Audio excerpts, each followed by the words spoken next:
어떤 사람이 소 두 마리로 밭을 갈고 있는 농부에게 물었습니다. 여보시오, 더 두 소 중에 어느 소가 더 일을 잘합니까? 눌러줄래? 네. 그래서 농부가 곧장 가장자리까지 나와서 그 사람의 귀에 대고 조용히 목소리를 이렇게 말했습니다. 힘은 검은 소가 세고 꽤 안 부리고 일 잘하는 건 누런 소입니다 라고 했어요. 그래서 이 사람이 이걸 듣더니 아니 그냥 거기서 말하면 되지 왜 이렇게 큰 소리 여기 와 귓속말로 이렇게 이야기합니까? 이렇게 했더니 농부는 말 못하는 짐승이라도 나쁜 말을 듣게 해서는 안 됩니다 라고 했다고 합니다. 여러분, 말에는 힘이 있어서 비교하는 말, 판단하는 말은 우리의 마음에 새겨집니다. 그래서 우리는 뭔가를 말할 때 그 영향력을 잘 생각하며 말해야 됩니다. 여러분은 평소에 여러분 자신에게 또 다른 사람에게 어떤 말을 주로 하고 있습니까? 격려의 말, 긍정의 말을 하고 있습니까? 아니면 낙심케 하는 말, 부정적인 말을 하고 있습니까? 오늘 본문에서 야고보는 말하는 것에 대해서 다루고 있습니다. 2장에서 행하는 것으로 믿음을 보이라고 권면한 야고보는 3장을 시작하면서 행함으로 보여야 할 믿음의 모습을 말과 연관해서 설명하고 있습니다. 복음을 믿는 자의 모습은 말하는 것으로 드러납니다. 잠언 10장 19절에는 말이 많으면 허물을 면키 어려우나 그 입술을 제어하는 자는 지혜가 있느니라 라고 말씀하고 있습니다. 야고보서에서도 1장에 듣기는 속히 하고 말하기는 더디하라고 권면하고 있습니다. 그래서 우리는 말을 많이 하기보다는 잘 듣고 또 지혜롭게 말하는 법을 배워야 할 것입니다. 복음이 주는 은혜를 따라 복음 안에서 말하는 것을 배우고 그것을 따라 말하며 살아가야 됩니다. 오늘은 그리스도인의 혀라는 제목으로 본문을 통해 주는 은혜를 함께 나누기를 원합니다. 첫 번째로 우리의 혀가 가진 능력과 위험을 알고 주의해서 사용해야 한다입니다.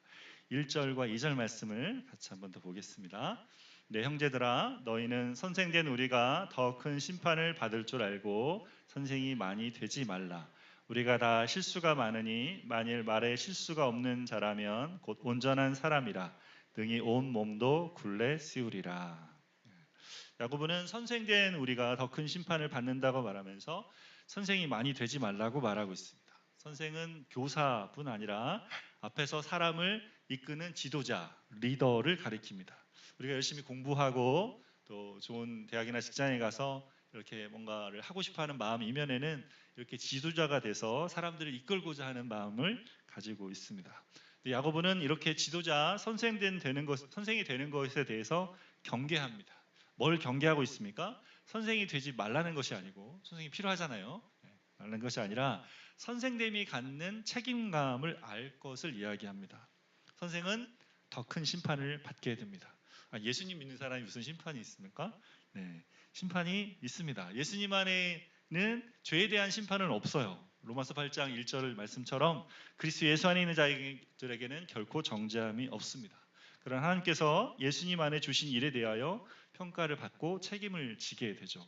지도자의 은사를 가지고 어떻게 섬겼는지에 대한 판단을 받게 되는 것입니다. 잘 이해가 되지 않는다면 한번 이거 생각해 보시겠습니까? 우리의 자녀들이 한번 자녀가 되면 잘못했다고 자녀됨이 이렇게 사라지는 게 아니잖아요. 그죠? 그러나 자녀가 성장한 만큼 말하고 행동하는 것에 대해서 부모가 기대하지 않습니까? 어린아이가 아니잖아, 이제 청년이잖아, 자랐잖아 이렇게 말하잖아요. 나이를 먹었는데도 어린아이처럼 행동하는 것은 부모의 마음을 불편하게 합니다. 우리 그리스도인도 주님을 알고 주님의 방식과 주님의 일을 알아갈수록 성숙함으로 세워져 가야 되는 것이죠. 선생된 자가 더 큰 판단을 받는다는 말은 이런 뜻입니다. 교회에도 리더가 되고자 하는 사람들이 있습니다. 이것은 사모할 만한 일입니다. 디모데전서 3장 1절에 미쁘다 이 말이여 곧 사람이 감독의 직분을 얻으려 함은 선한 일을 사모하는 것이라 함이로다 라고 말씀하고 있습니다.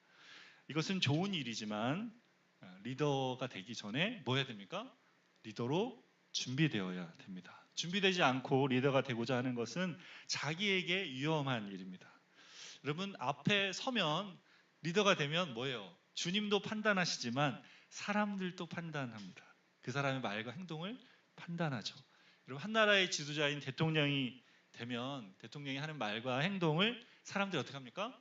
판단하죠. 그 직분에 맞는 말과 행동하기를 기대합니다. 그래서 앞에 서고자 하면 어떻게 됩니까? 잘 준비되어야 합니다. 사실 근데 우리 그리스도인들은 다 뭐예요? 리더가 될 수밖에 없어요. 주님께서 우리한테 뭘 주셨습니까? 위임령을 주셨죠. 대위임령. 예수님께서 분부한 모든 것을 가르쳐서 지키게 하라고 우리 모두에게 말씀하셨기 때문에 우리는 그 자리로 사람들을 이끌어야 가야 됩니다. 복음을 알고 복음을 전파하는 자리에 있어야 되기 때문에 우리는 다 뭐가 될 수밖에 없어요. 리더가 될 수밖에 없습니다. 그래서 우리는 두렵고 떨림으로 서야 돼요. 뭐예요? 선생이 다 되지 말라는데 될 수밖에 없으니까 뭐 합니까? 어떻게 해야 돼요? 그래서 이거를 뭔지 알아야 된다. 여러분은 어떠십니까? 여러분 복음 아는 자로, 복음을 전파하는 자로 리더가 되어지는 준비를 잘하고 계십니까?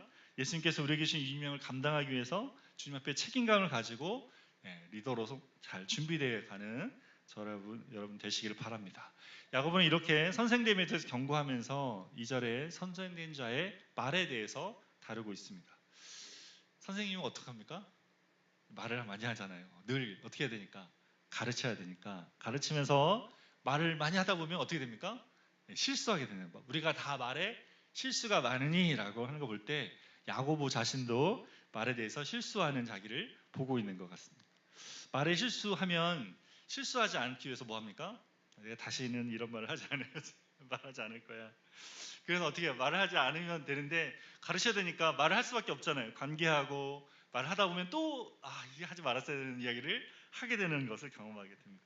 아마 야고보도 이런 자기를 경험하고 보고 있는 것 같습니다. 그래서 말에 실수가 없는 사람은 어떤 사람이다? 온전한 사람이다. 이렇게 이야기하고 있습니다. 선생으로 말에 실수가 없도록 훈련해야 되는 것을 말합니다. 저는 목사로 살아가면서 이게 참 숙제입니다. 목사는 물에 빠지면 뭐가 뜬다 그래요? 입이 뜬다가 입이 뜬다. 목회도 말로 하는 거 아닙니까? 말하는 게 여기 앞에 설교해야 되지. 사람들 만나서 상담해 이런 여지니까 말의 실수를 많이 하게 됩니다. 여러분도 종종 말의 실수하는 여러분을 보시 않습니까?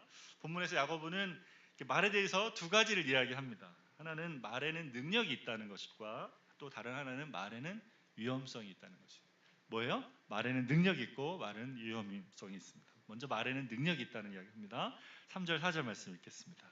우리가 말들의 입에 재갈을 물리는 것은 우리에게 순종하게 하려고 그 온몸을 제어하는 것이라. 또 배를 보라. 그렇게 크고 광풍을 밀려가는 것들을 지극히 작은 키로서 사공의 뜻대로 운행하나니. 소나 말처럼 힘센 동물을 제어하고 통제하기 위해서 무엇입니까? 굴레를 씌우죠. 소에게는 굴레를 씌우고 말에는 재갈을 물립니다. 그렇게 하면 소나 말도 제어하고 통제할 수 있습니다. 제가 어렸을 때 집에서 소를 키웠어요. 돼지와 소를 키웠습니다. 많이 키우지 않았고 조그맣게 키웠는데 초등학교 때 아버지가 저한테 소를 저기 풀을 뜯어 먹여라. 그래서 데려가라 했는데 소가 이따만 하잖아요. 초등학생인데 저보다 몸집이 크단 말이에요. 얘를 가라는 거예요. 데려간다 그래서 같이 데려갔어요. 무서운 거죠. 얘가 나를 달려들면 어떡하지 이런 마음이 들면서 가고 있는데 가다가 얘가 이렇게 풀 자라니까 풀을 이렇게 뜯어 먹기 시작했어요. 계속 먹더라고요. 그래서 이렇게 놔두고 있는데 계속 뜯어 먹으니까 저기 목초지에 가둬놓고 꽂아야지, 산에 가둬놓고 꽂아야지 제가 이제 자유롭게 될 텐데 계속 먹고 있는 게 가자고 당기는데 안 오는 거예요. 어떡하지? 안 오는데? 그래서 제가 온몸에 힘을 다 써서 몸으로 버티면서 끌었습니다. 그러니까 얘가 되게 불쾌한 표정과 싫다는 건데 끌으니까 어떻게 끌려오는 거죠. 의자 끌려옵니다. 그래서 끌려와가지고 뭐예요? 얘가 저보다 힘이 센데 끌려오는 이유 뭐예요? 재갈에 물려 있으니까 끌려오는 거죠. 굴레는 그런 역할을 합니다. 말에 재갈을 물려서 말을 제한다는 것을 통해서 야고보가 지금 하고 싶은 말이 뭡니까? 말에 재갈을 물려서 말을 제어하듯이 우리가 하는 말이 우리를 어떡한다? 제어한다. 우리를 제어합니다. 작지만 그것이 우리 온 몸 전체를 통제합니다. 큰 배도 작은 키 하나로 선장이 뜻대로 움직이듯이 말이 우리의 삶에 뭐가 된다? 방향타가 된다. 우리의 말이 우리의 인생을 멈추게도 하고 우로도 가게 하고 좌로도 가게 한다는 것입니다. 말에는 뭐가 있어요? 이런 능력이 있습니다. 우리가 말하는 것들이 우리를 인도하고 우리가 말하는 것들이 우리의 삶이 되는 겁니다. 9절에 보니까 우리가 하나님의 형상으로 지음을 받았다는 말이 나오는데 하나님께서 인간을 지으실 때 뭐 하셨습니까? 사람을 지으실 때 창세기에 말하셨습니다. 우리가 우리 형상을 따라 우리의 모양대로 사람을 만들자. 말하셨어요. 서로 상의하셨습니다. 예. 다른 피조물들은 그냥 말씀으로 선포했는데 그래 됐는데 그때 사람 만들 때는 성부, 성자, 성령께서 서로 이야기하시며 말씀하시며 대화하셨습니다. 인간이 하나님 형상으로 지음을 받은 것에는 이런 말하는 능력이 포함되어 있습니다. 말을 통해서 우리가 서로를 알아가고 말을 통해서 생각을 전달하고 말을 통해서 새로운 것을 만들어 갑니다. 그래서 말이 중요합니다. 당신의 말이 당신을 달리기도 하고 멈추게도 할 것입니다. 당신의 말이 당신의 삶을 이끌어 갈 거예요. 말의 영향력을 여러분 간과하지 마시기 바랍니다. 그래서 어떤 말을 해야 될지를 잘 숙고하며 생각해서 말하시기를 바랍니다. 야고보는 이어서 말의 위험성에 대해서 언급합니다. 5절, 6절 말씀 같이 읽겠습니다. 이와 같이 혀도 작은 지체로 돼 큰 것을 자랑하도다. 보라 얼마나 작은 불이 얼마나 많은 나무를 태우는가. 혀는 곧 불이요 불의의 세계라. 혀는 우리 지체 중에서 온몸을 더럽히고 삶의 수레바퀴를 불사르나니 그 사르는 것이 지옥불에서 나느니라. 야고보는 혀를 불에 비유하고 있습니다. 작은 불이 많은 나무를 태울 수 있어요. 요즘 봄이 되면 산불로 엄청난 피해가 일어나고 있죠. 산불이 어떻게 시작합니까? 담뱃불 하나로. 작은 불로 발화해서 시작합니다. 한번 시작되면 마른 공기 때문에 엄청나게 번져서 큰 산림과 마을을 태우게 됩니다. 마찬가지로 혀도 우리 몸에서 아주 작지만 잘못 사용하면 온몸을 태울 수 있다는 거죠. 혀는 불이고 불의의 세계입니다. 온몸을 더럽히고 삶의 바퀴를 사르게 합니다. 말이 우리를 더럽힙니다. 남을 비방하는 말, 수근수근하는 말, 험담하는 말, 욕설과 음담패설 등이 우리를 더럽힙니다. 예수님은 사람의 입으로 들어가는 것이 사람을 더럽게 하는 것이 아니고 뭐가 사람을 더럽게 합니까? 그 사람의 입에서 나오는 말이 나오는 것이 우리를 더럽게 한다고 말했습니다. 여러분 어떤 말을 하고 계십니까? 욕을 하는 것은 우리를 더럽힙니다. 다른 사람을 비방하고 험담해도 그것이 우리를 더럽힙니다. 또한 말은 생의 바퀴를 사르기도 합니다. 여러분 생의 바퀴를 사른다 이게 무슨 말입니까? 말 한마디가 우리가 삶 전체를 망치는 일을 하게도 한다는 거죠. 다른 사람과 비교하는 말, 저주하는 말 등은 심각한 것입니다. 누군가에게 하는 부정적인 말은 그냥 없어지지 않습니다. 그 말이 마음에 남아있게 됩니다. 마치 뜨거운 인두가 지나가면서 나무 표면을 태우고 그 자국이 남아서 그림을 그리듯이 마찬가지 누군가에게 던진 부정적인 말은 불처럼 듣는 사람들의 마음에 자국을 남기게 됩니다. 잠언 12장 18절에 칼로 찌름같이 함부로 말하는 자가 있거니와 지혜로운 자의 혀는 양약과 같으니라 라고 말합니다. 칼로 찌르는 것처럼 함부로 하는 말을 듣는 사람들의 마음에 상처를 줍니다. 혹시 여러분 마음에 누군가가 던져준 부정적인 말이 남아 있습니까? 그런 말이 남아서 여러분을 괴롭히는 일이 있습니까? 부모가 한 말 중에 자녀에게 가장 크게 남는 말이 뭐 같아요? 비교하는 말. 비교하는 말. 집안의 형제 자매를 비교하거나 친구와 비교할 때 그 말이 굉장히 힘들고 괴롭고 고통스럽습니다. 저희 청소년기에 마음에 남은 말을 뭔가 이렇게 돌아보니까 형이 있었으면이었습니다. 형이 있었으면. 제가 태어나기 전에 유치원 나이였던 형이 배가 아파서 병원에 갔는데 주사를 잘못 맞고 주님의 부름을 받았어요. 부모님께서 제가 자라는 동안에 저한테 가끔 그 말을 하셨습니다. 형이 있었으면, 네 형이 살았으면, 있었으면. 근데 그걸 계속 듣다 보니까 그 말이 제 마음에 저도 모르게 무겁게 자리하게 돼서 제가 형 대신 산다는 생각을 했던 것 같습니다. 어느 날 청년이 돼서 직장 생활하기 시작하고 회사를 오가는데 한강에 제가 이렇게 지내다가 한강에 이렇게 차를 댈 때가 있는데 그곳에 대놓고 혼자 차 안에서 기도했습니다. 찬양을 듣고 기도하는데 갑자기 막 주님 앞에 이렇게 주님께서 주신 마음 가지고 큰 소리로 부르짖어 기도하는데 제가 그런 기도를 하는 거예요. 저는 형이 아닙니다. 저는 저로 살 겁니다. 이렇게 저의 삶을 살 겁니다. 이렇게 기도하고 선포하는 걸 보면서 이게 저한테 있는지 몰랐어요. 갑자기 제가 그런 기도 중에 이런 기도를 하는 거 보면서 부모님이 했던 그 말이 내 마음에 있었구나. 내가 나로서 못 살고 자꾸 형이라고 형을 대신한다고 하는 것에 대한 마음의 짐을 가지고 살았구나라는 것을 생각했던 것 같습니다. 여러분 이렇게 말은 우리 삶에 영향을 미칩니다. 사람들은 다른 사람의 말이 뭐가 그렇게 중요해? 그냥 네 자신이 되고 네가 하고 싶은 것을 하면서 살아라고 말하지만 잘 모르면서 하는 말입니다. 앞에서 말한 것처럼 하나님의 형상으로 지음받은 인간은 자기 스스로에게 하는 말과 다른 사람이 우리에게 하는 말을 통해 자신에 대한 정체성을 형성해 갑니다. 그래서 누군가에게 말할 때 굉장히 주의할 필요가 있습니다. 깊은 상처가 되는 말은 생의 바퀴를 살을 만큼 강력합니다. 잘못된 말을 들으면 그 말이 계속 남아서 삶을 왜곡시킵니다. 그래서 말을 조심하고 훈련해서 말하는 것을 배워가야 됩니다. 그 말이 우리 안에 남아있으면 어떻게 됩니까? 그 말은 어떻게 돼요? 주님께 가져가야 됩니다. 그래서 주님 앞에서 내가 누구인지를 가지고 새롭게 회복시켜야 되죠. 칭찬은 고래를 춤추게 합니다. 우리의 말이 누군가를 살릴 말이 되기를 원합니다. 누군가의 마음에 오랫동안 남아서 격려되고 힘이 되는 말을 하는 저와 여러분 되시기를 바랍니다. 두 번째로 우리의 혀는 복음의 생명 안에서 길들여져야 한다입니다. 이렇게 부정적인 말을 하지 않고 사람을 세우는 긍정적인 말을 하고자 해도 그게 쉽지가 않죠. 야고보는 그것이 왜 그런지를 이렇게 설명합니다. 7절에서 8절 말씀 같이 읽겠습니다.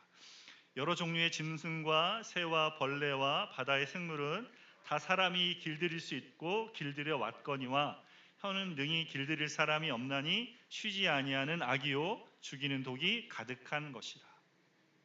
여러 종류의 짐승과 새, 벌레와 바다의 생물은 다 사람이 길들일 수 있고 길들여 왔습니다. 그래서 길들여서 뭐 하고 있어요 지금? 반려동물 함께 집에서 키우고 연구하고 뭘 하면 되는지, 고양이는 뭔지, 꼬리가 내려가면 뭔지 다 연구해서 알고 있지 않습니까? 그렇게 키움의 애정을 쏟고 있어요. 그 인간이 이렇게 동물을 길들여 왔지만 길들이지 못하는 게 하나 있대요. 뭐라 그래요? 자기 혀는 길들이지 못한답니다. 자기 혀는 길들이지 못합니다. 혀를 길들일 사람이 없습니다. 이 혀는 쉬지 않은 악이고 죽이는 독이 가득합니다. 독사가 물면 죽는데 이렇게 혀가 악한 독을 뿜어낼 수 있다는 것이죠. 그래서 이렇게 위험하기 때문에 혀를 길들이고 가둬두고 싶은데 혀는 그럴 수 없다고 말합니다. 어느 때든지 불쑥불쑥 튀어나와서 상처를 입히고 관계를 깨트리고 조금 훈련해서 길들여진 것 같지만 곧 조금만 더 나는 어떻게 교만하고 자랑하고 판단하는 생각들이 들어오면 고삐 풀린 망아지처럼 하고 싶은 대로 표현해버리는 것이 우리의 혀다는 거죠. 여러분도 이런 경험 있습니까? 좀 겸손하게 하고 싶고 좀 배려하고 싶고 친절한 말을 하고 싶은데 그게 잘 안 되는 경험을 하신 게 있죠. 우리가 다 그렇습니다. 근데 왜 그렇습니까? 왜 그렇습니까? 말이 우리의 죄된 본성을 통한 생각과 마음을 반영하기 때문에 그렇습니다. 그래서 마태복음 12장 34절에 이렇게 말씀합니다. 같이 읽어보겠습니다. 한번 같이 읽겠습니다. 독사의 자식들아 너희는 악하니 어떻게 선한 말을 할 수 있느냐 이는 마음에 가득한 것을 입으로 말함이라. 주님 말씀합니다. 우리가 주님 알지 못한 그 자리에 이런 모습을 있었다. 하나님을 떠나 살아가는 인간이 스스로 주인 돼서 자신의 관점으로 사람을 보고 관계를 맺으며 자기에 관한 생각으로 가득 차 있죠. 이것이 악한 생각들, 높아지려는 마음들, 내 기준을 가지고 판단하는 나의 의가 가득한 마음들이 그걸 통해서 하는 말이라 악한 말을 하게 됩니다. 근데 이것은 이렇게 믿지 않는 사람만 이런 것이 아니고 예수님을 믿는 우리 그리스도인들에게도 이런 모습이 나타난다고 이야기합니다. 9절에서 10절 말씀 같이 읽겠습니다. 한 입에서 찬송과 저주가 9절에서죠. 같이 읽겠습니다. 이것으로 우리가 주 아버지를 찬송하고 또 이것으로 하나님의 형상대로 지음을 받은 사람을 저주하나니 한 입에서 찬송과 저주가 나온도다. 형제들아 이것이 마땅하지 아니하니라. 한 입에서 하나님 아버지를 찬송하기도 하고 또 하나님 형상으로 지음받은 사람을 저주하기도 합니다. 한 입으로 찬송도 하고 저주하는 것은 해서는 안 된 일이죠. 야고보가 이런 표현을 하는 걸 볼 때 여러분 초대교회 성도들 안에도 이런 모습을 보였던 사람들이 있었던 것 같아요. 우리 주변에도 복음을 믿고 교회를 다니면서도 이런 모습으로 살아가는 사람들이 있죠. 사실 우리도 그러지 않습니까? 우리도 여기서 지금 찬양하는 모습이 일주일 동안 살면서 동일한 모습으로 그렇게 살지는 않지 않습니까? 항상 그런 모습으로 있지는 않은 것을 봅니다.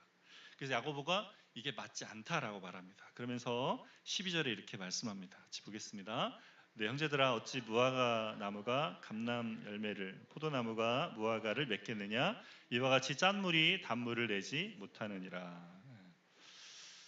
무화과 나무가 감람 열매를 맺지 못하고 포도나무가 무화과 열매를 맺지 못합니다.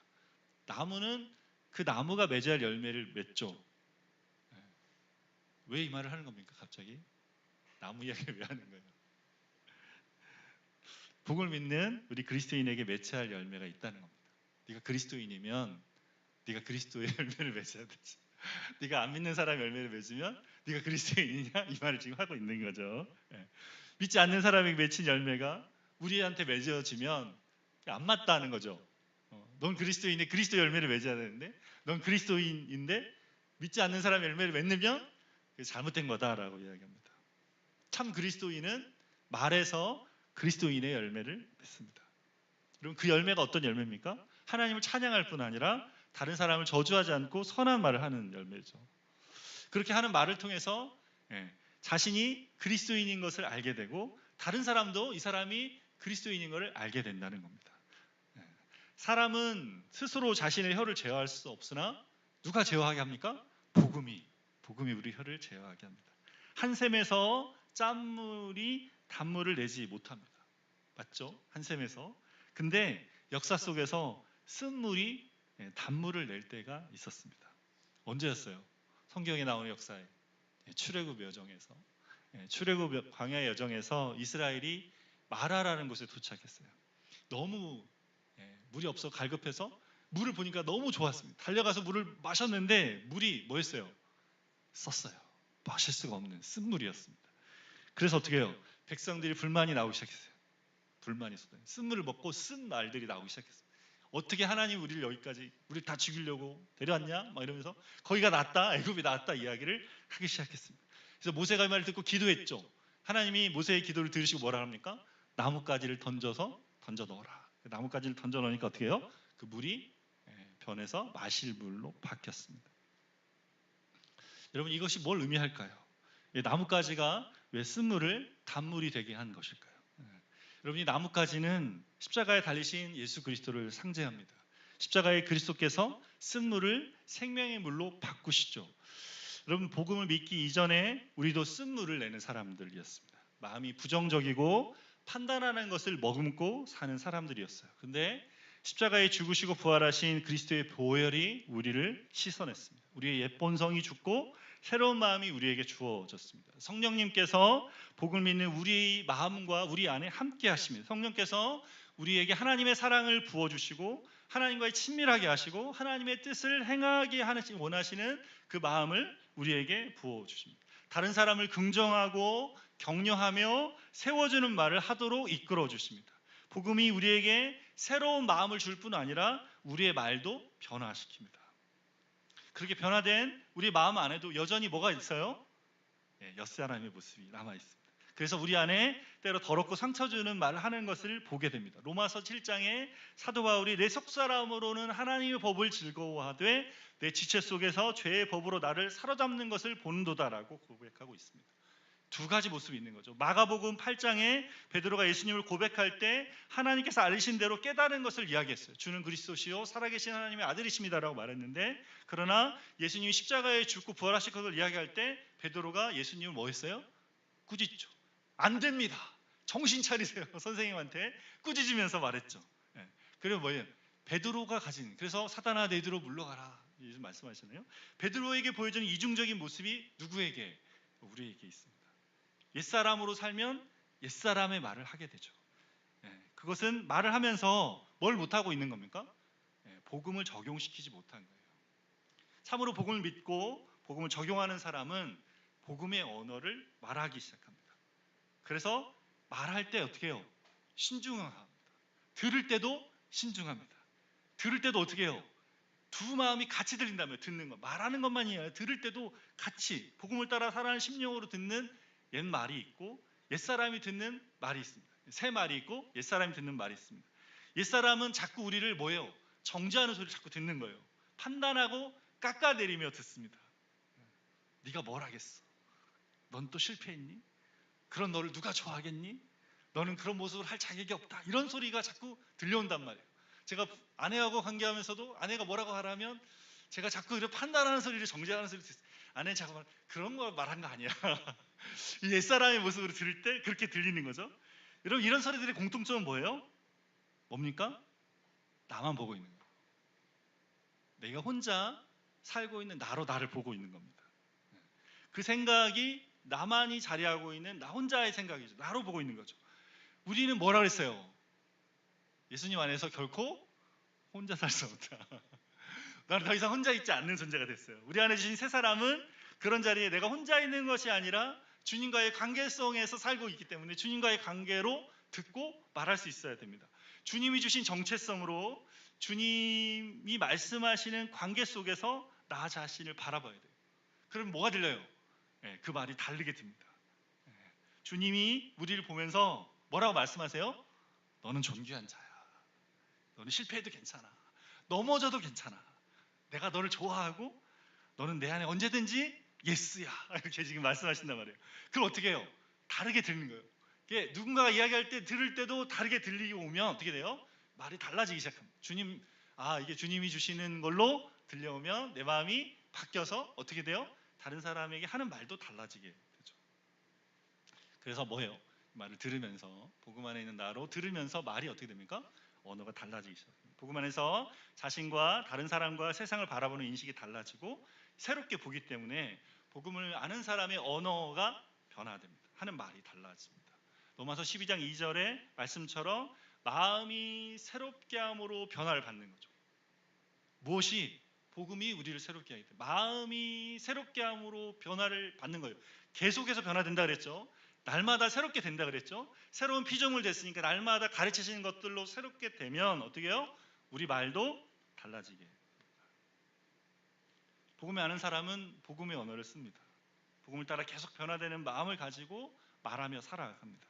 자신의 부족한 모습, 판단받는 모습을 볼 때 스스로에게 뭐예요? 자기 자신에게 복음의 언어를 들려줍니다. 그래, 내가 부족하니까 나는 주님이 필요하지. 주님이 이런 나를 사랑하시는 거야. 주님이 그런 나를 위해서 십자가에 죽으시고 다시 살아나셔서 이제 내 모습이 아니라 주님이 주시는 생명으로 주님이 주시는 그 사랑으로 그것이 내 안에 있어서 나는 그것을 따라 살아가는 거예요. 그러니까 내 연약함은 뭐야? 나는 넘어설 수 있어. 그래서 그런 모습을 볼 때마다 나는 주님 안에서 새로움을 입고 나에게 그런 소리를 들려주는 거죠. 괜찮아. 넌 주님 안에 있어. 괜찮다고. 그러니까 어떻게 됩니까? 그러니까 이제 나를 그렇게 보니까 어떻게 해요? 이제 다른 사람도 그렇게 봐지는 거죠. 형제 자매 연약함을 볼 때 그들을 향해서도 복음의 언어를 말할 수 있게 되는 거예요. 저 사람의 부족함을 위해서 주님이 죽어주셨지. 나한테 판단하라 하지 않으셨지. 사랑하라 하셨어. 그래서 주님, 내가 주님의 사랑으로 저 사람을 사랑하고 용서하고 축복합니다. 바꿔지는 거예요, 내 말들이. 가까이 있는 사람들을 볼 때, 표현할 때 계속해서 뭐예요? 복음 안에 있는 나가 생각하는 것을 따라 말하는 거니까 표현이 달라지게 됩니다. 복음 아는 사람은 복음의 언어를 구사합니다. 우리 혀는 복음의 생명 안에서만 길들여질 수 있습니다. 아무도 내 스스로 혀를 길들일 수 없어요. 야고보가 말하잖아요. 길들 수 없다. 길들 수 없다. 뭐가? 생각을 통해 말하기 때문에 우리 마음의 인식에 변화된 자리에서 우리 혀가 복음 안에서 길들여지게 된다는 겁니다. 그러기 위해서 어떻게 돼요? 복음이 뭔지 알아야 되고 또 복음이 말하는 말을 따라 살아가면서 이 복음의 언어를 해봐야 됩니다.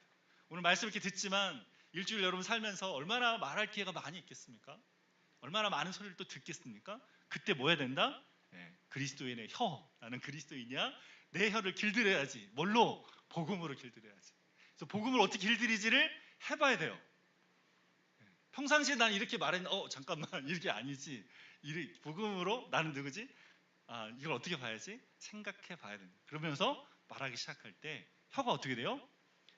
더듬더듬 하죠. 처음엔 막 자유롭지 않죠. 그러나 복음으로 생각하며 말하기 시작할 때 조금씩 우리의 표현들이 달라지게 됩니다. 그러면서 뭐가 돼요?